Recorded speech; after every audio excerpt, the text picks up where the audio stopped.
Welcome to this edition of Focus, where we look at one of the consequences of the sanctions imposed on Iran. With inflation rampant and some products hard to find, life for many ordinary people there is becoming increasingly difficult. There's also nervousness over the threat of a military strike from Israel. It's a situation which has convinced some Iranians it's time to leave the country, many of them for the former Soviet Union. Last year, some 90,000 Iranians headed for nearby Georgia, 50% more than on the year before. This report from our team in the Georgian capital, Tbilisi.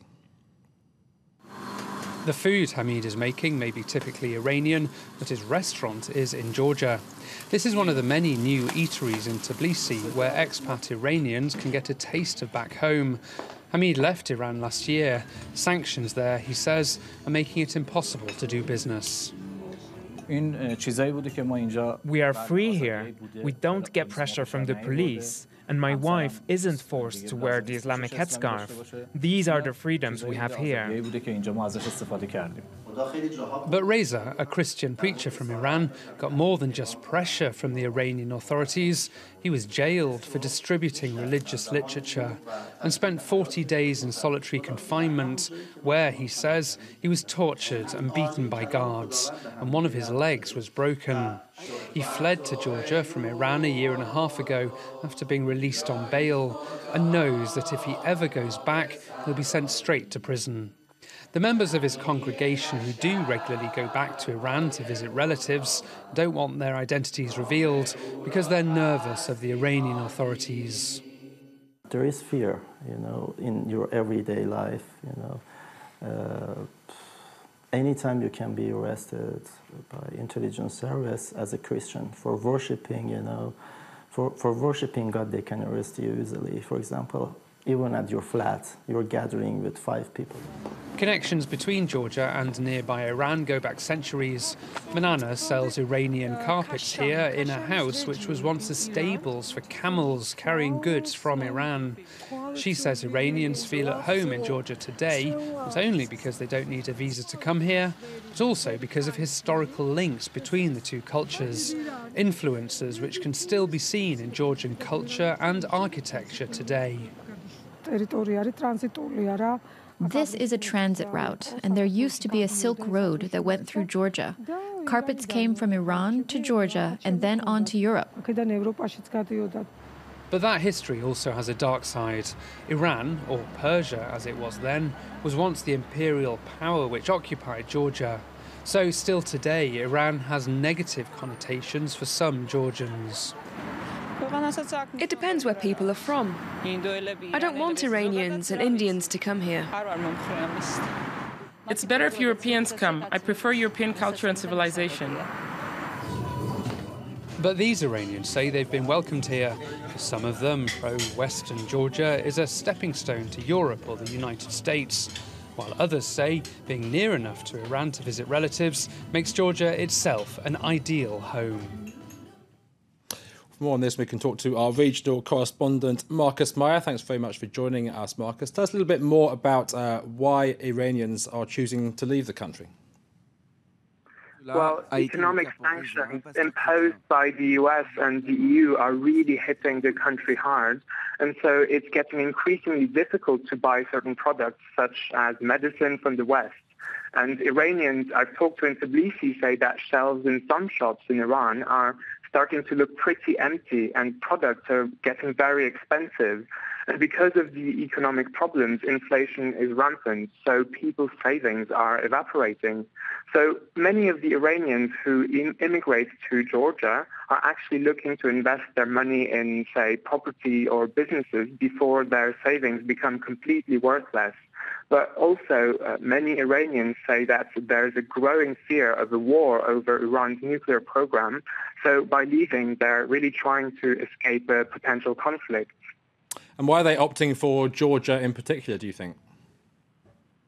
Well, the main reason is that Georgia is one of the few countries where Iranians can enter without needing a visa, and it's easy for them to get residence permits.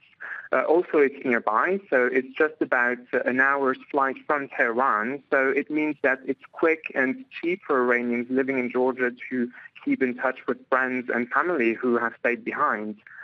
Georgia is also the most pro-Western and democratically developed country in the region, with strong links to Europe and America. So if it's impossible to get to Europe or the US, Georgia is often seen as the next best thing. Now, historically, there are also a lot of cultural connections between Iran and Georgia. Georgia was once part of the Persian Empire, and you can still see that in architecture and even in the Georgian language, where there are a lot of Persian words. So many Iranians say that they feel very quickly at home in Georgia. And we saw a little bit about the attitude of some Georgians towards the Iranians in that report. Tell us about some of the problems faced by Iranians in the country. Well, Georgia's economy is growing, but it's still a very poor country. And according to some estimates, almost half of the population doesn't have any formal employment and scrapes by, for example, by selling homegrown vegetables or fruit in the market. And the jobs that there are very low paid. So Iranians in Georgia very much have to create their own opportunities. Also, as we've seen, they do sometimes face prejudice.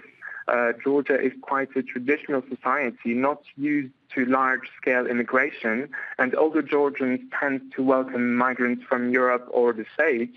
There is sometimes suspicion about people who come from Muslim countries. And historically, Georgia suffered heavily from Iranian invasions that even culminated in the burning of Georgia's capital, Tbilisi, in the late 18th century. So there are sometimes negative perceptions of Iran that still persist. And politically speaking, what kind of an impact does this relative openness to Iran have on Georgia? Well, one of the concerns is that Georgia's most important ally, which is the U.S., is a sworn enemy of Iran. Washington pumps a lot of money into supporting Georgia economically, so Georgia has to be careful not to make the U.S. uneasy by getting too close to Iran.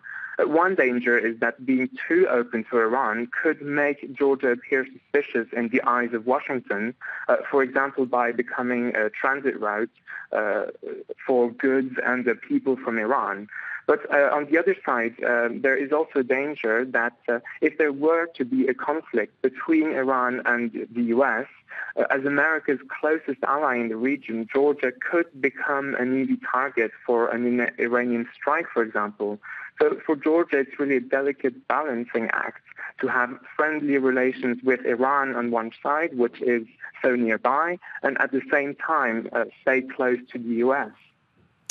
Marcus Meyer, thanks ever so much for joining us. That's it for this edition of Focus. Do stay with us here on France 24. More news coming up very shortly.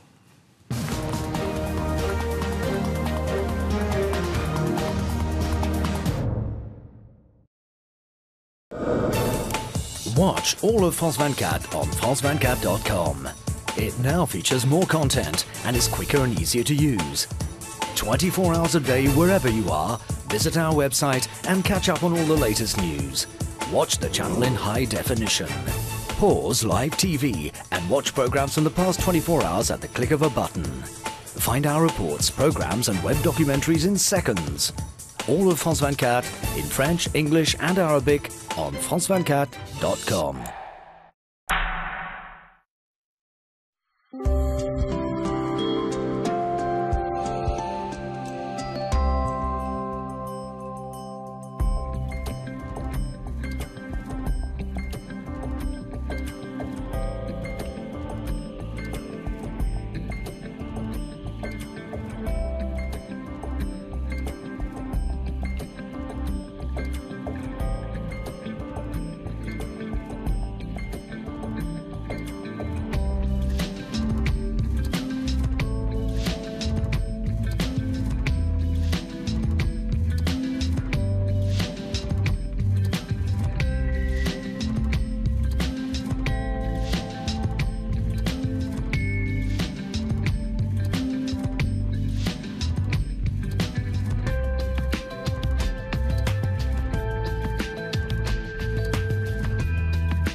Messi? Hey, kid. Kobe Bryant?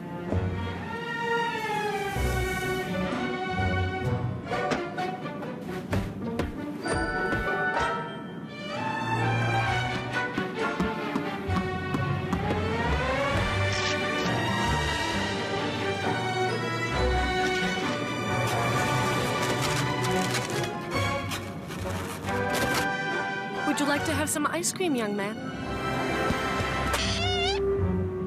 Ice cream? Sure. The best fly with Europe's best airline, Turkish Airlines.